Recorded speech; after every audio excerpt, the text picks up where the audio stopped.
On today's episode of The Founder Ride, Randy talks with Alex Johnson, founding partner of Mixt Solutions. Welcome to another episode of The Founder Ride. Appreciate you listening very much. Today we have a guest, and Alex Johnson, our most handsome guest. I think we have. No offense to all my previous guests. How many guests have you had, I guess, is the question. You're our fourth. No. No, we've put me in the top 25%. We've had plenty of guests, but Alex, co-founder and owner of Mixt Solutions, and we're going to talk about what Mixt Solutions in a minute. But before we get to the business, what's the big news? Well, it depends who you ask, I guess. I got married 3 weeks ago. Congratulations. So not to be, start off the podcast with a gender-related thing, but all the women are really excited about the marriage. And then the guys are like, so is the buyout with your business partner complete? So bought my business partner out of the company.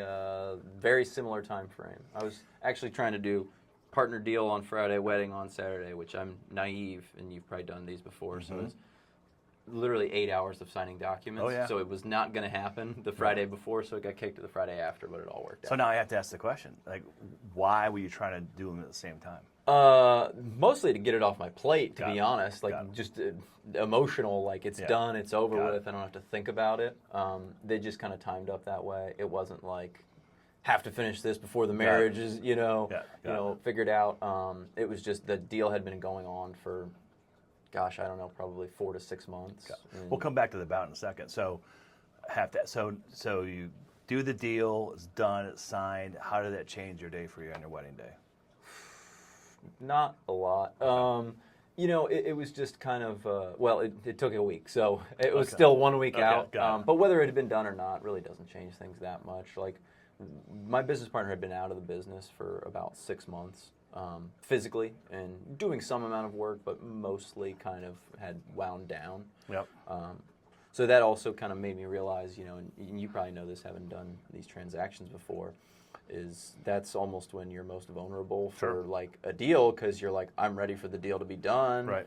I've kind of stopped working, or I've wound down, or I'm looking at, what vacations I'm going to take after. Right. So then those kind of final hour negotiations, you're just like, well, I just have to do this. I have to get the deal done. So that was a lesson. Fortunately, I was on the other side of the table, and I wasn't, making any, really hard negotiation requests at the end. But bank, they wanted this thing, and this subordination, and this, delay on principal payments and things like that. So definitely made me see how that could happen, where those private equity firms could wear you down over 6 months, 12 months, a year, and then you're in a position where you basically have to sell, but all of a sudden it's a whack in value or a whack in cash up front, or you're rolling equity instead of getting it. So that was a lesson. There's no question. I mean, we have lots of experience with this, that when any institutional investor, I'll say, or sophisticated routine investor has leverage, they use it. And they know, and they just wear you down emotionally when it's all said and done. So it's refreshing to hear that wasn't your objective. No, but I saw it firsthand how that can happen. Where once you're at the last end of the deal, it's like you're pretty much. Do you want this deal or not? If you do, you have to kind of take this little minor cut. So let's back up. Let's talk about your business. So what does Mixt Solutions do today? And we'll get a sense of that, and then we'll go back to how you got started. So what we do, and fundamentally what we're best at, is helping brands utilize the Amazon platform. So we have somewhere in the neighborhood of 80 to 100 clients, and the way that we work with them is on a partnership basis, where we'll manage their Amazon business. So what's a really good client would be someone who maybe has some pretty good business in retail. We've had Costco-based clients before, where that's a $300 million account, and that's really what they're focused on. So then the rest of their business, they're like, we just need to kind of make sure it's done well.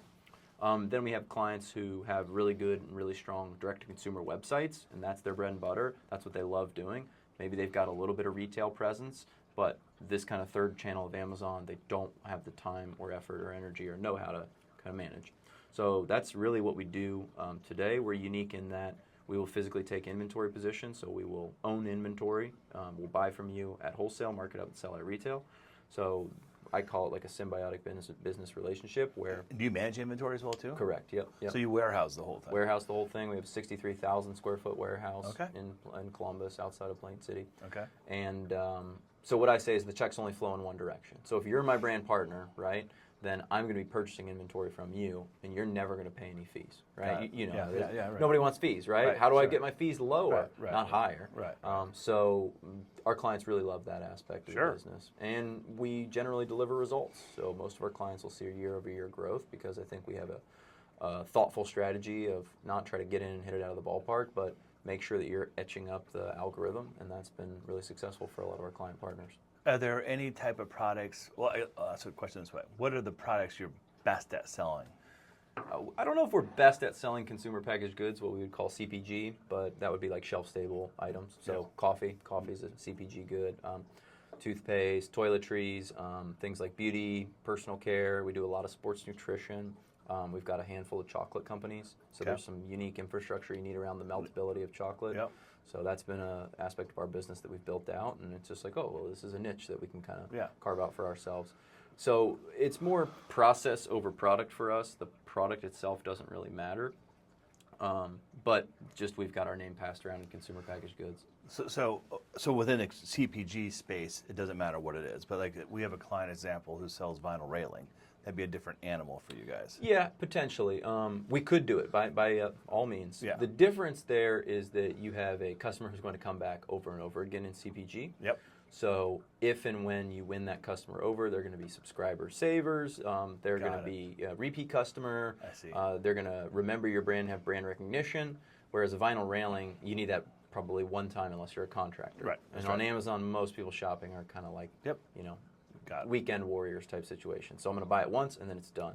So that makes it a little more challenging because if you're going to run an ad, it has to be profitable day one, as opposed to if I get you in my toothpaste brand, you might literally buy for the next 20 years on Amazon from me. So how do I make those economics work? And sometimes we'll click into customer orders and it'll say 132 past orders. It's like, wow, this is a really dedicated customer. And so I'm the buyer on Amazon. Do I know I'm buying it from Mixt Solutions, or where do I think I'm buying it If from? you pay attention, you might. But Amazon does not prioritize sellers. Amazon really doesn't care about sellers, and you can take that in numerous different ways. But they certainly don't care about displaying who the seller is on the product detail page. They're very brand focused, and they're actually even one step further back than that. They're very product focused. Got it. So a lot of people are like, so if customers buy one product of mine on Amazon, is Amazon going to help promote my other products? No, they do not care. Now, if customers tend to buy A and B together, that's a different story. Got it. But they don't generally care who the seller is. They don't generally care who the brand is. They're very keyword focused. So if I search organic toothpaste, if my product pops up frequently on that and is purchased frequently, I'll continue to pop up. If not, then they're not going to serve that to the customer. Got it. Yeah. So the chocolate thing. So in your warehouse, do you have to have refrigeration as well too? We don't refrigerate, but we are cooled and heated. So spend an extra $600,000 on air conditioning for the whole warehouse, which the warehouse staff loves, of course. Because I walk out there, I'm like, Jesus, it's cold out here, guys. So we don't have to refrigerate because, again, we're all about 9 months shelf life.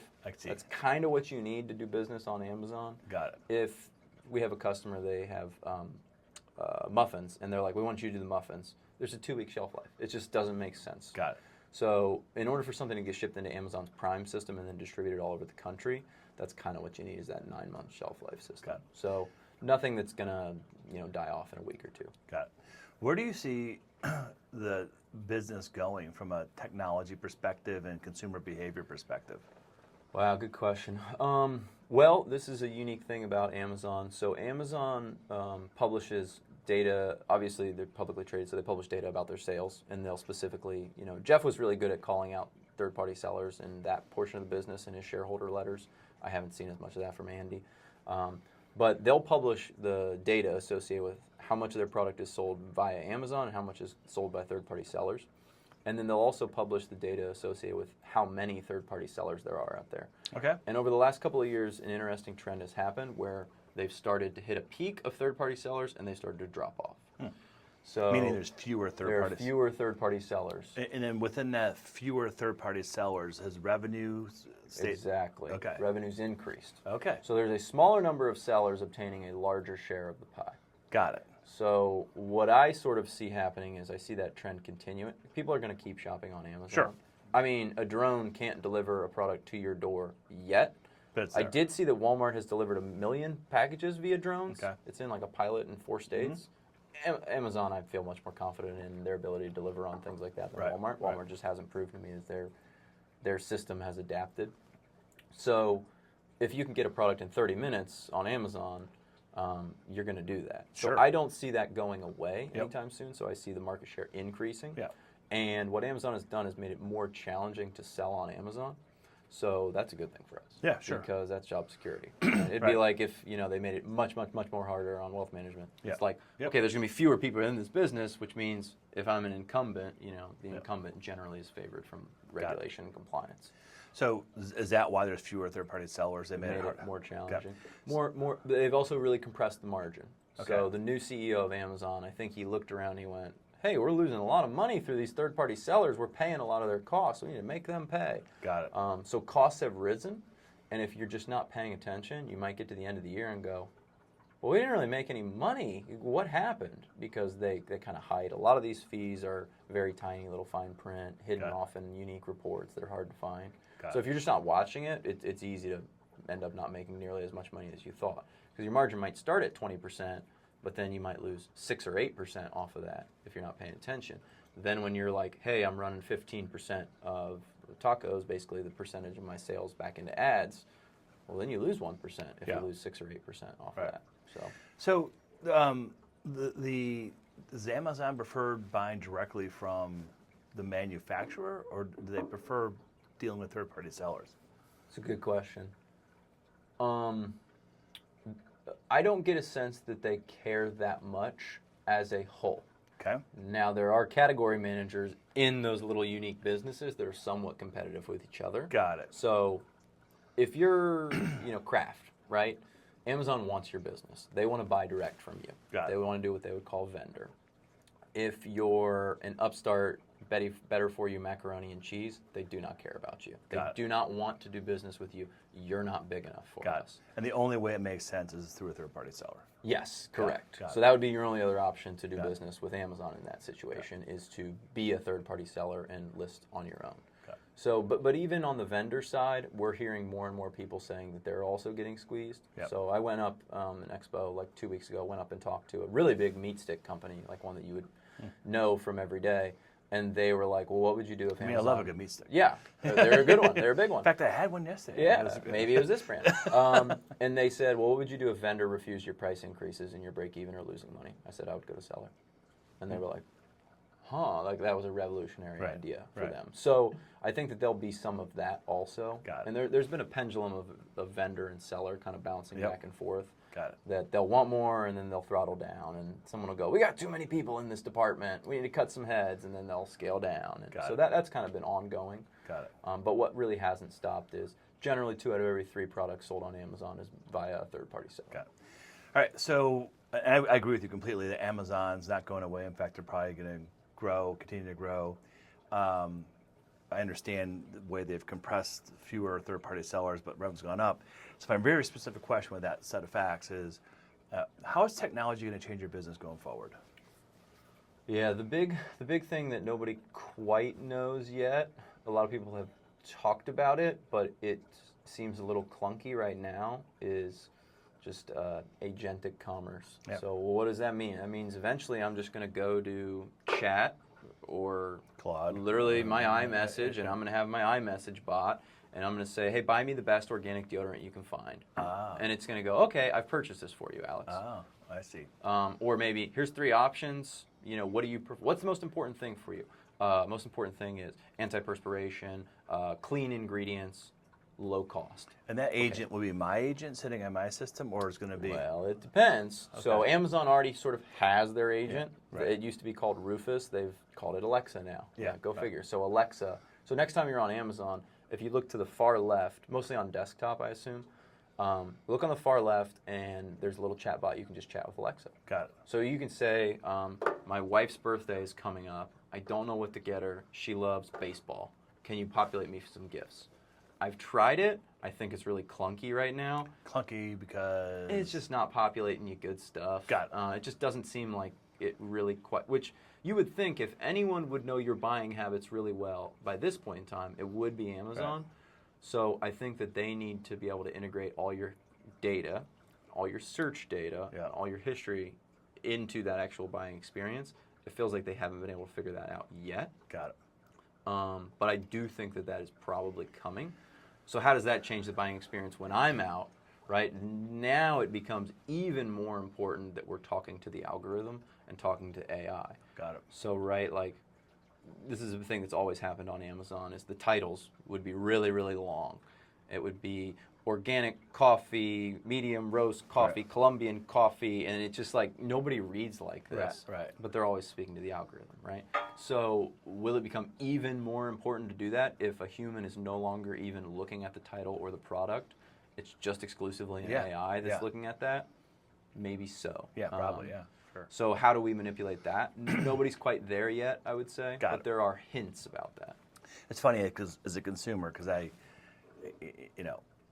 put something on Amazon and I kind of look at it, kind of don't, but it depends on, do I want it now or do I want to go to the store and get it, right? And so, but I've always felt Amazon's more expensive. Most definitely. Yeah, period. So the household income on average of an Amazon shopper that we see is over $250,000. That makes sense. Makes sense to me too, right? Yeah, It's yeah. kind of the K-shaped economy where Yeah, it's yeah, like right, you have yeah. this group up top who's doing a lot of the buying. Yeah. And then someone will go, deodorant, $14.99. Like, Right. even some of our customers will say that. You can't sell my chocolate for $15. Right. And I'm like, want to bet? Watch Yeah, this. right, Like, right. listed and Yeah. now it's selling. Right. But they're still living in this retail mentality where it's like, it's $3 in retail. And I'm like, yeah, well, this magic thing gets it to your door in 12 hours. Got it. So, like, it's going to cost a little more. Yeah, got it. I was going to say, because I wouldn't trust an Amazon's agent to make those decisions for me, but I would trust an agent that was designed for me by, the third-party service. That's interesting, Is that an opportunity for you? Well, I think that will absolutely happen because I'm Okay. sure you know that Claude can now Yeah, take over yeah. your screen Right. and it can Yeah, search around. And probably someone will have a better system Got it. that will go out and it will shop on your behalf, right? Got Because it. Amazon, there's always like what's the priority of Yeah, Amazon's that's- bot right that's right. now? Now, you could say they want to prioritize selling, the most commerce or the best product or whatever, return customers, but I've already seen Amazon does little subtle things. Sure. To sometimes promote their product Yeah, above right, yours. right, So, right. They're batteries. yes, absolutely. Yeah, yeah. right, So, right. like, there's been many examples I've seen that just Amazon will have like a similar products on your page, and it'll be their product. Yeah, and it's like, right. well, is this Yeah, really, the algorithm, right, or is this manipulation here? Right. All right, so clearly you've built this great business and very sophisticated, lots of opportunity going forward. But how'd you get there?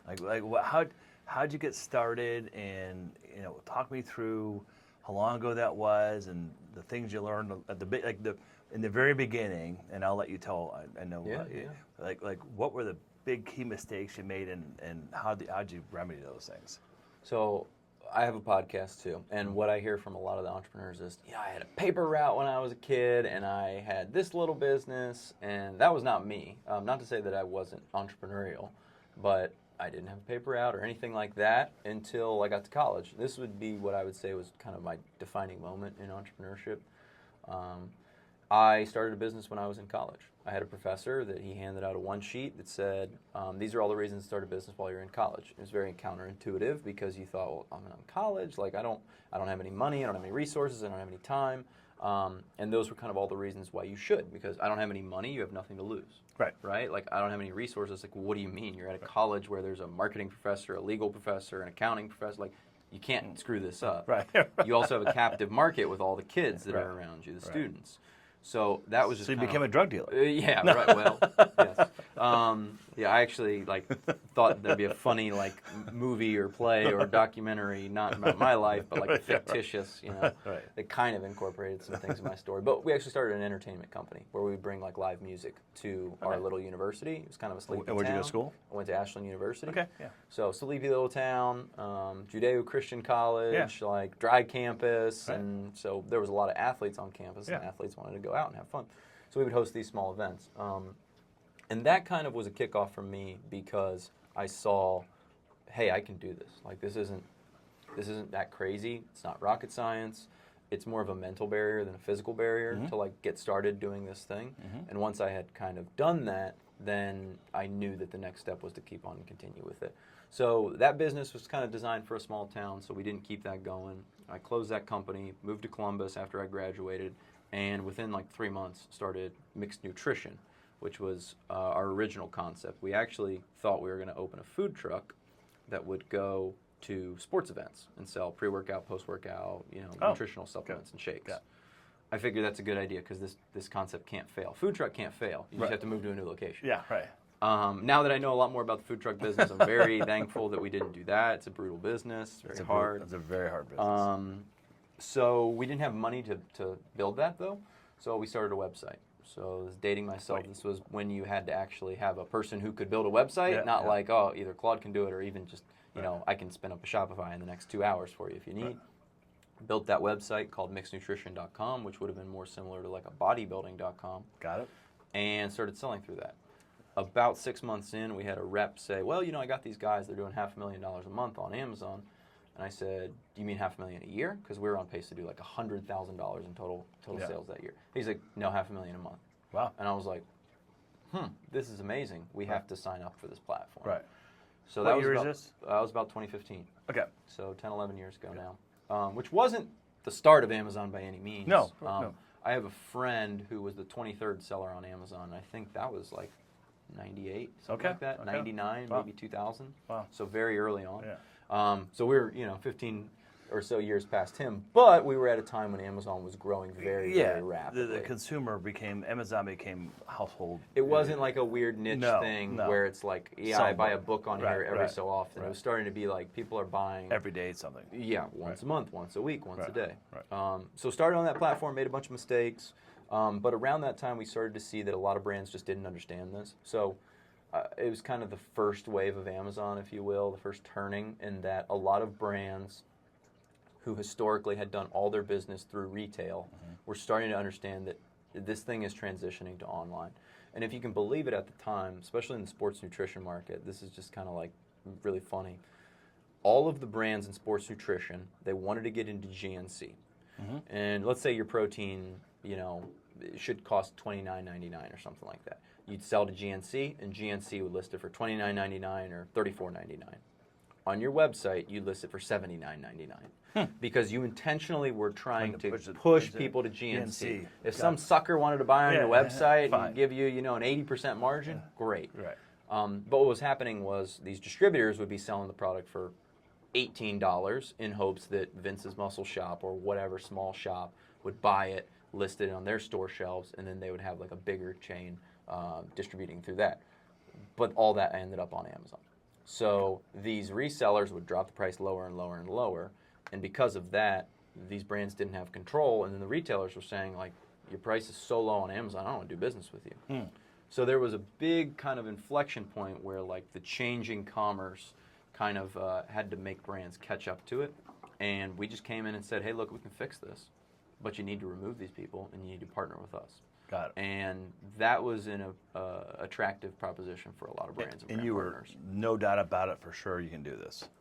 Yeah, I mean, we'd already been doing it. Right. The thing that we were a little bit lucky about, I think, being that we didn't think through the model very detailed, right? Like every entrepreneur. Pitching an agency at that point in time was just not going to work, right? Yep. Like maybe day one as a wealth advisor, you're pitching the guy who's got $500 million, like, I'll manage your money. It's like, I'm not prepared for this, right? So us going in and proposing to these companies, we're going to manage your product, but for 20% margin, like, that was just not on the table, nor was, we'll manage it, pay us $10,000 a month. We just, we're totally not there. So the simplest thing we could do was, let us just buy from you.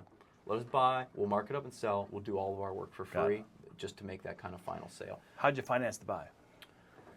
$1,000 from both partners. And then we bought product and marked up, sold it, and that was basically it. We might have kicked in another $1,000 somewhere along the line from summer jobs and stuff like that, but so all organic financing. Totally bootstrapped. Wow. Yep. Well, bootstrapped, but then also the growth was financed via cash flow from sales. Correct. You didn't. That's so. For those of you early stage in business, like that's a rare situation that that you have your investment capital, which $1,000 was more back then, but it still wasn't. It's not much. Yeah, right, right. And but to finance that growth, where are you today in sales?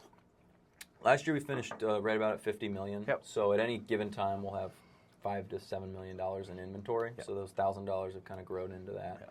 Yep. I would say the thing that helped us is we were obviously strategic and thoughtful about what we were buying, but we never had to buy 1,000-unit runs. And we would just tell brands, like, we're not buying 1,000 Got units. it. Right? Because if on day one I had to buy 1,000 units, it just wasn't going to happen. So you were disciplined in understanding the scope and what you could do. I mean, that's one of the other things that, and that's such an important point, like the discipline to do that, because other folks would try to borrow money to buy more. I mean, I've talked people through this a million times that, like, well, shit, if I can buy 1,000 units, I'll make that much more money and exponentially. So good for you. So did you warehouse from the beginning then? We started in a basement, which is the wrong place to start a distribution company. We went to, man, if I took you through the offices and locations that we used, like some of them were not much bigger than this. Right. We went basement to small office to slightly larger office to third slightly larger office, finally to a warehouse. But you took inventory from day one. Yeah, generally. Yeah, yep. that's... Yep, we were always taking an inventory position early on in the business. Were third-party sellers doing it back then regularly, or were you really early to that game? I would, yeah, I don't know. I wouldn't say we started paying that close of attention to our competition until, honestly, maybe the last handful of years. Okay. And that worked in that there's a lot of noise, and you just kind of have to cut through what's noise and what's important. And our system was working and growing, and we just didn't really have to pay that close of attention to what other competitors were doing. There's always been agencies. Sure. Like the agency model's not new. We didn't invent it. Right. We'll manage your business for either a fee or a fee plus a percentage. Right. So I'm certain that was happening at that time. Got it. But the way that we did it just worked for us. Got it. So on a warehouse front, are you what percent capacity are you right now? Probably about 50. Okay. I think we could do about $100 million out of our current warehouse. Okay.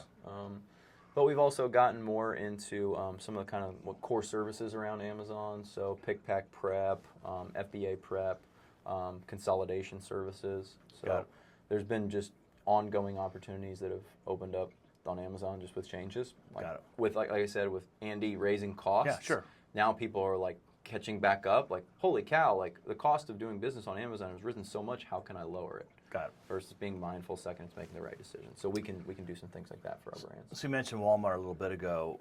Why aren't you doing the same thing for them? We do a little bit. Okay. Generally, the reason is 3 to 5%. That's what you're going to pick up by doing business on Walmart as compared to Amazon. So we had a brand that was doing $1 million a month, and they do about $30,000 a month on Walmart. Oh, wow. So the question is, like, does my effort scale on Walmart? You're generally going to be much better suited if you're on page 2 of Amazon to move on to page 1. Than to be on Walmart, right? Like, so if I had unlimited resources, would Walmart be great? Sure, but so would Mercado Libre, and so would Sears, and so would Target.com, and so would eBay, and like there were companies, still are companies, like Channel Advisor is a big company, that what they do is, we'll launch you onto 50 platforms. And very early on, I said, I don't want to be on 50 platforms. Right. I want to be on one platform, and I want to be very, very good at that. And I would say that that's one thing that's worked really well for us, is just the ability to focus, the ability to do one thing and do it really, really well, and not try to do 10 things. Right. And sometimes that's tough because you're like, there is a good opportunity right there, and we definitely can do it. Right. But just understanding when to pivot, when not to pivot, and when to add an additional service versus, hey, that's a distraction from the main thing. Got it. What does it matter your rank within the third-party sellers at all? There's fewer of you, so you're bigger. Good question. Not really. Okay. I guess there are some economies of scale. So that would be one of the things that I foresee the industry doing in the future. Is a couple of years ago, there was a lot of roll-ups of brands. You know, if you remember that, like the Theracios, they raised like $2 billion or something like that. Like they went bankrupt. So it didn't work. Yeah. But basically what they were doing is they were buying brands. What they were looking for is Amazon-specific brands that are having like an outsized amount of success utilizing Amazon. Got it. And their thought was, we can take these brands that are having a lot of success on Amazon, and then we can help them get into retail and grocery and mass market, and that'll be kind of the win that we'll have, and we'll grow their value by 2x, and then we'll eventually sell. That didn't really work. First, because a brand that's kicking butt on Amazon rarely is only kicking butt on Amazon. There are instances like that, but we've talked a lot about coffee today. Are there brands that exclusively sell on Amazon that pop up on the first page of coffee? Probably not. The reason is because you know Folgers, you know Maxwell House, you know Cafe Bustelo, because you've seen them so many times. Right. So their ability to convert is way up, and their ability to lower their cost, economies of scale, is way up. Okay. So it's really rare that you're going to be able to find a brand that only does well on Amazon. And then they ended up overpaying for a lot of these brands. Got it. And then they also kind of just thought they could just private equity their way in. We'll bolt them all together, and then we'll sell them for 4x, like a plumbing company. And I think they'll probably find out with plumbing companies and HVAC companies, you got to deal with techs, and it's not as easy as you think that it is. That's kind of what they found out about these brands on Amazon. But what I was going to say is, I think a better approach would have been to roll up agencies. Because an agency is already diversified. Right. And they have a system of growing brands and growing their business. And I think that that's probably what's going to happen on Amazon in the future is agencies will get rolled up, and then economies of scale will end up being extremely important, because a company that's shipping 10 million packages into Amazon a year is going to have a lot lower cost than a company shipping 10,000 packages. So even if we both compete in a really fair and equitable way, I can cut my cost by $1 and still make 20% margin, where you cannot do that. Right. So now you're playing with 12% margin because your cost is higher to begin with. Got it. Now there's always going to be some art and skill, attributed to it. So there will be small agencies that outskill bigger agencies. But I do think that is going to be a big piece of it, is getting that cost as low as you possibly can. Got it. So to go from $50 to $100 million, and let's go 3-4 years, what needs to change in your business to do that? I think the first thing that needs to change is we need to start doing far more cold outreach and sales. So that's to new brands. Yeah. So we just historically haven't done a ton of that. We've gotten a lot of our business through referrals, which has been awesome and great. But that's you're limited by the amount of referrals that you get in. Yep. And that's going to have to change. So we're going to have a system for cold outreach where we're able to consistently get new brands. Got it. So we've hired a sales director now, and we're kind of building those systems out. So that would be the first thing that I would say. Secondarily, you got to just keep adapting to Amazon. Those economies of scale, we got to keep pulling in those economies of scale, and that, like I said, is going to require us to grow the FBA consolidation part of the business.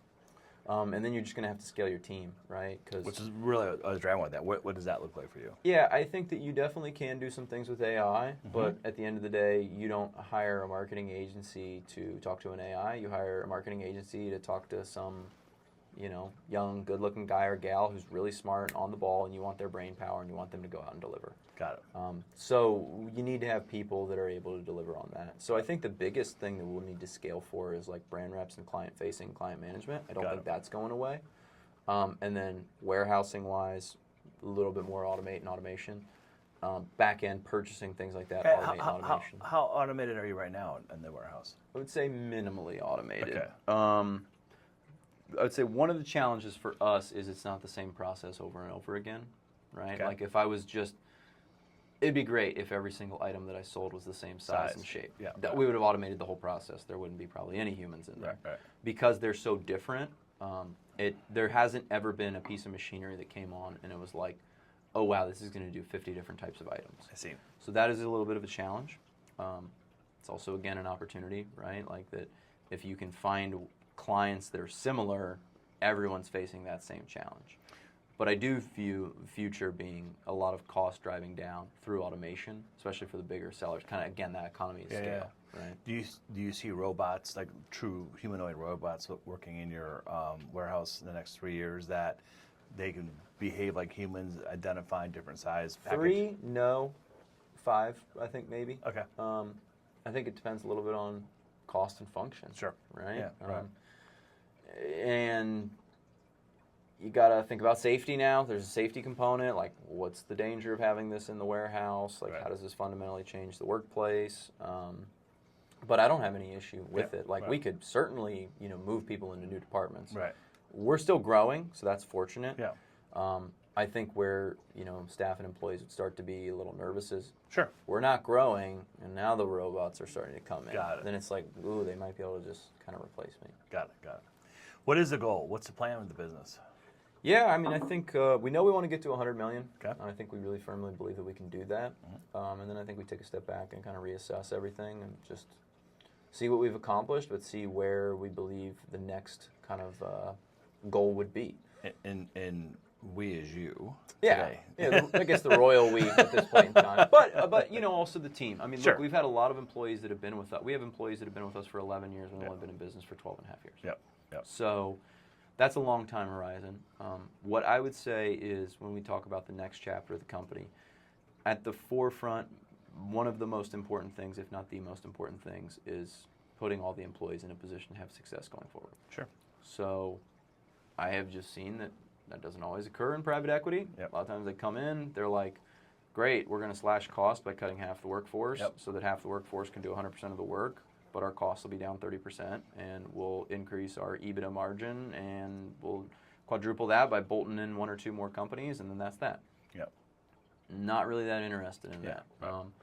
I don't feel like I have to have this company exist in 100 years. Sure. If it doesn't exist, it doesn't exist. But you sure would like to see it succeed and see the people that are involved in it succeed. So what I don't want to do is ever put ourselves in a position where we sell and then everybody's quality of life decreases and they didn't make any money, but I made all this money and I can go live the life that I want, but they can't do that. Yeah, I mean, we've had several clients where they've sold private equity specifically, and it's been great, and they would sit here and they've been on this podcast raving about it, and we've had the vast majority of them regret it. It's a hard decision at that time. So, but I know from experience, all of our first generation entrepreneurs care about their people, and they want to make sure their people not only have a great life, but they win financially as well with it too. So we started this talking about your wedding, but also about buying out your partner. What happened? Why did we buy out our partner? Yeah, I think it was the right decision for both of us at this point. We were partners for 12, going on 13 years. That's a good long run. I guess how'd you guys start becoming partners? How'd you meet? We went to high school together. Okay. He knew that I had started business while in college, and we kind of just bounced around some ideas. And I didn't think going in, I'll do this for the next 13 years. Right. Being 20 or 21 is great. You wanted to date him, not get married. Yeah, it's great because you think you can do everything. Right. But you also lack some of the foresight. Sure. So we jumped into it, and we had a lot of success. And I think that it was clear to me that our dual kind of leadership was no longer serving the business any longer. 1 plus 1 was not equal to 2. It was not equaling 2. And I think the smarter people than me have kind of articulated that in a partnership, you have to have not only differing skills, but differing areas of the business that you're going to work. Right.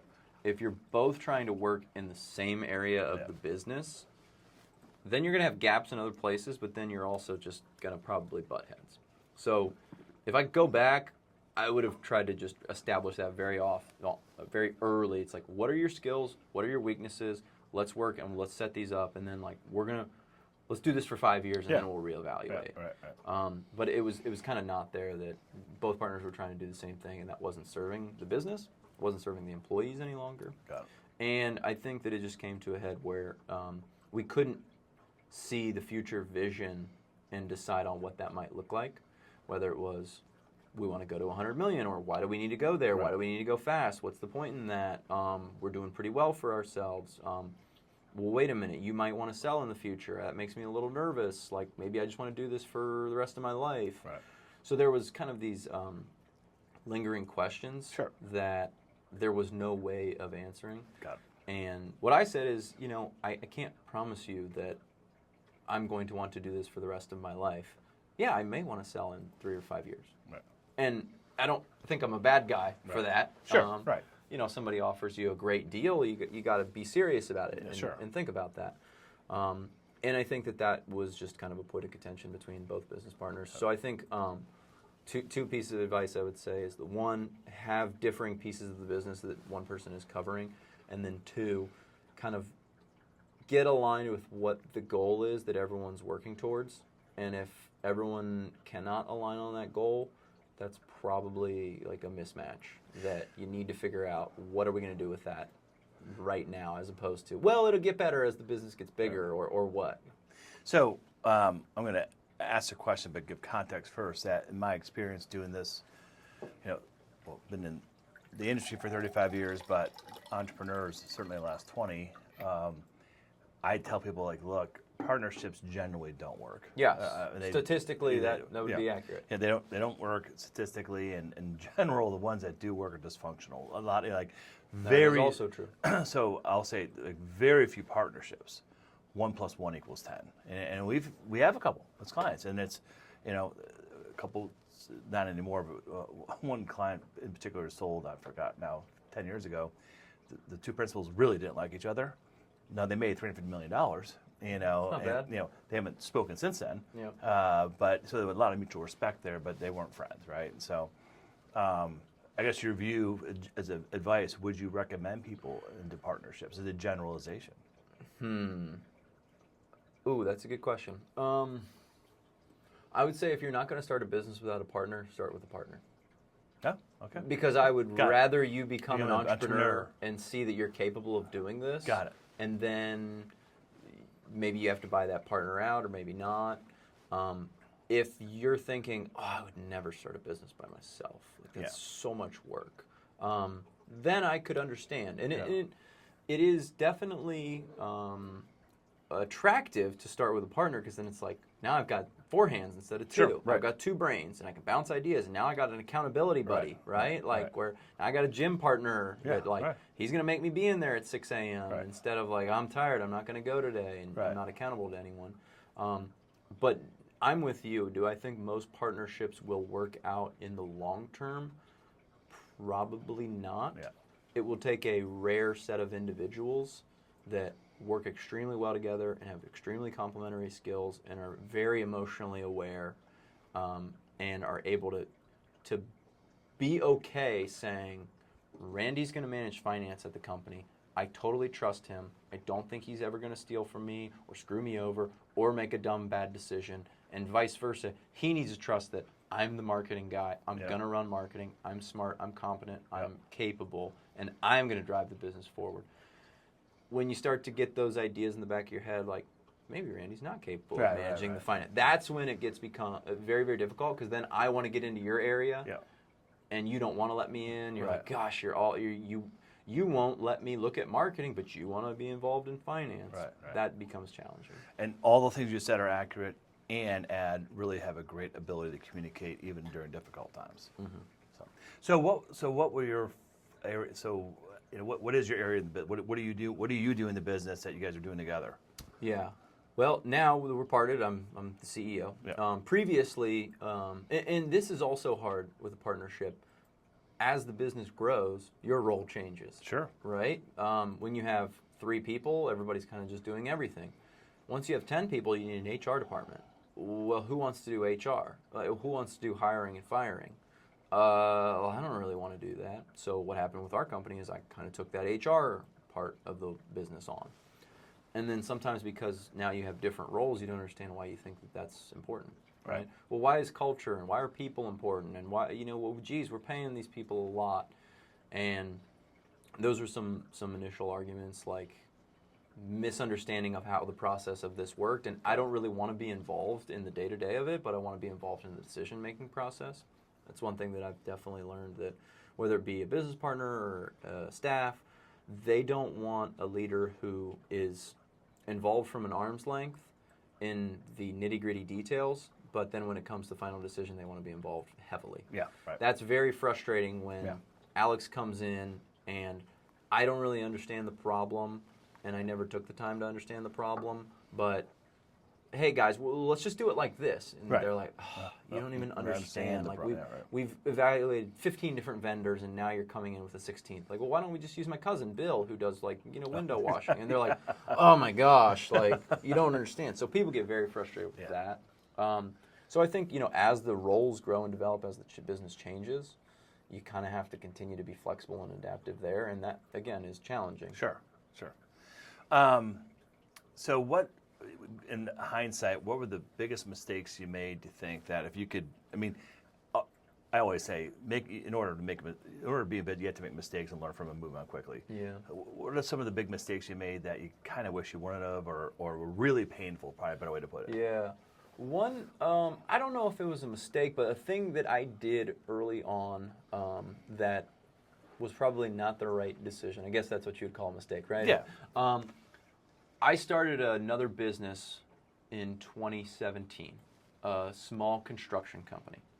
Again, you're 21, 22, Sure. 23. You can do it all. You're full of energy. Yeah, right. You get this overwhelming shot of adrenaline when you start a business, and you just think, I can just start businesses. This is so crazy. Right. Like, Yeah. I can start a business like today if Right, I want. right. Started a business with a different business partner, and that sort of just rubbed everybody the wrong way.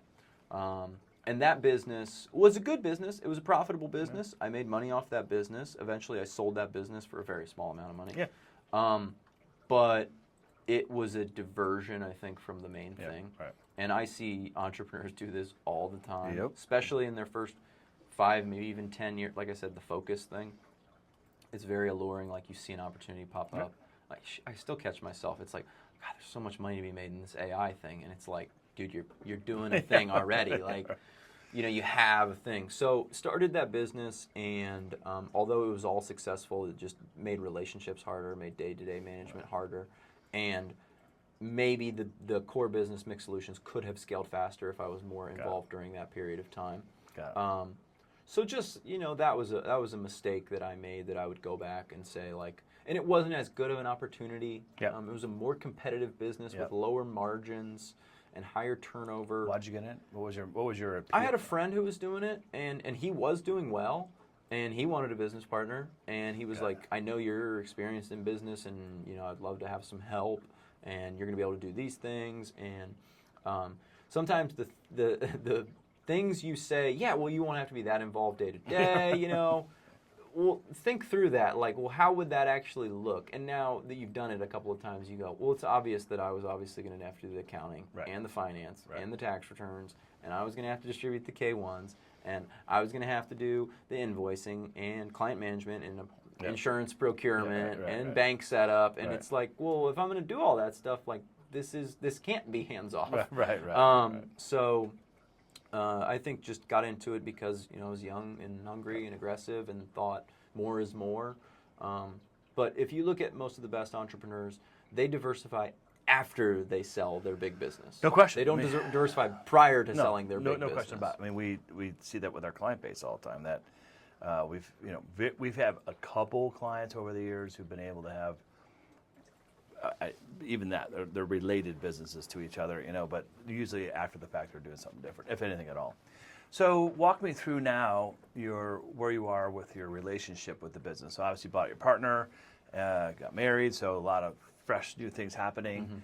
Are you, do you feel like this is all you think about, or do you have, do you find yourself able to enjoy other hobbies? I know you're into health and fitness and just other things. I mean, obviously getting married changes it, but is a bit, where are you in the business being all consuming at this point in your life? Yeah, I feel fortunate that relatively early on, I just kind of decided this was not going to be all consuming for me. It's my personal viewpoint that if you come to work happy, healthy, well-rested, you prioritize your diet, nutrition, fitness, exercise, all that stuff, you're going to show up better at the business. No question. I do not think that you putting in 16-hour days over and over and over and over and over again is the way that you can grow your business over a long term. Now, maybe in the first year or 2 years or 3 years, a lot of your effort is required. But I view that as a limiting factor, not a benefit to your business that you can work 16 hours. You need to hire someone. And you're covering up your inability to hire by just doing more and more and more. So, a poorly worded question, but good answer to the question I asked. Where are you with your headspace with the business? Oh, I feel great. I'm really excited. I think this is kind of a new lease on life when it comes to the business. And I did certainly think about which side of the transaction I wanted to be on. Mm-hmm. And at times I was like, I want to be on the way out. Yeah. Like I'm just pretty much ready for this to be transitioning. And I had different business ideas of where I would go. But me and my wife talked, and she said, I think you got more on the table here. I think you got energy for this still. I think this is a challenge that you feel like is not done. You've ran 17 miles of the marathon. Like, try to get to 26. You're pretty close, you know? Right. So that was the decision that we made. And it's really exciting. A little bit nerve-wracking, right? Because now you got all of the team depending on you, and the bank is counting on a repayment. Right. They're calling your number now. Yes.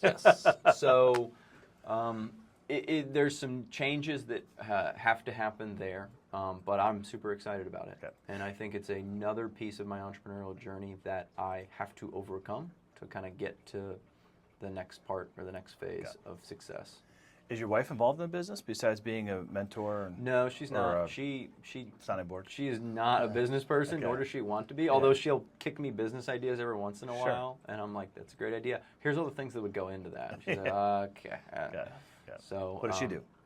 She's in the medical field. Good. So she's a surgeon's assistant. Oh, nice. Very nice. So I'm at work all day, hitting spreadsheets. She's taking out uteruses and you fixing hernias and fixing hips and things like that. So it's funny. And what do you do for fun? And when you're not thinking about work?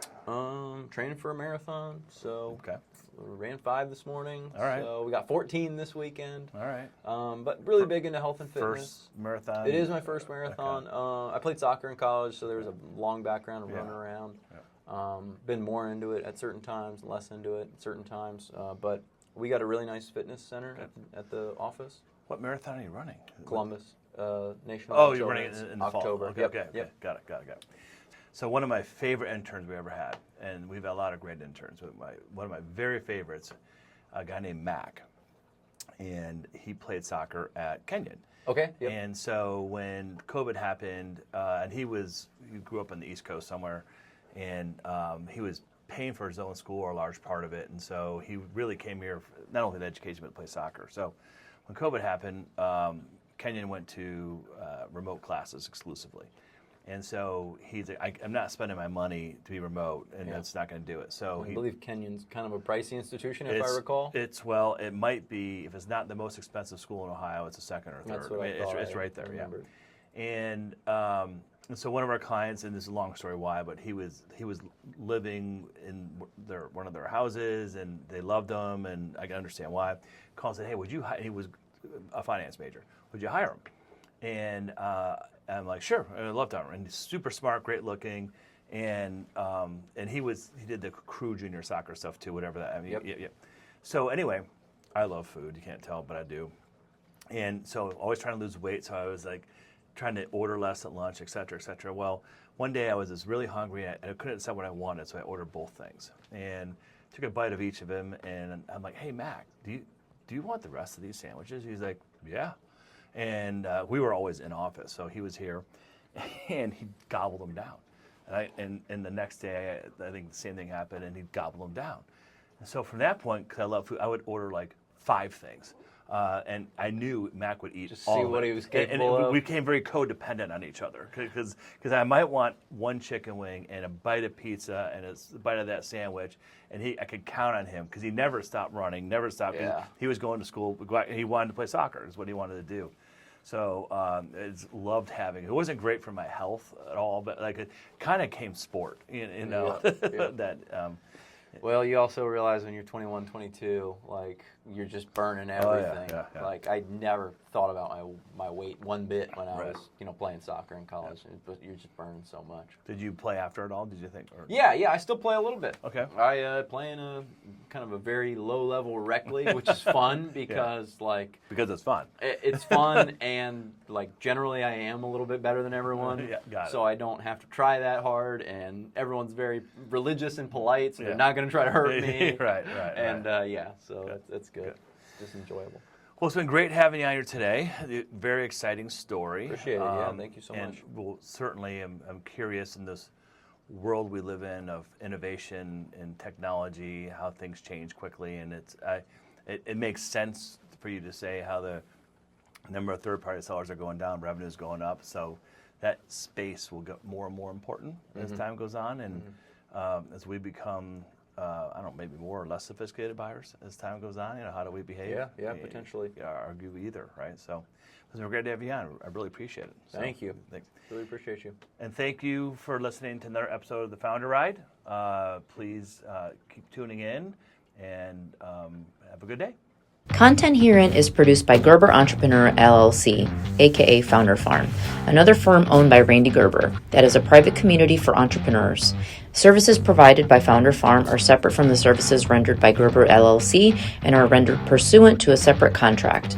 Clients of Gerber LLC are under no obligation to engage with Founder Farm. Founder Farm does not render investment advisory services.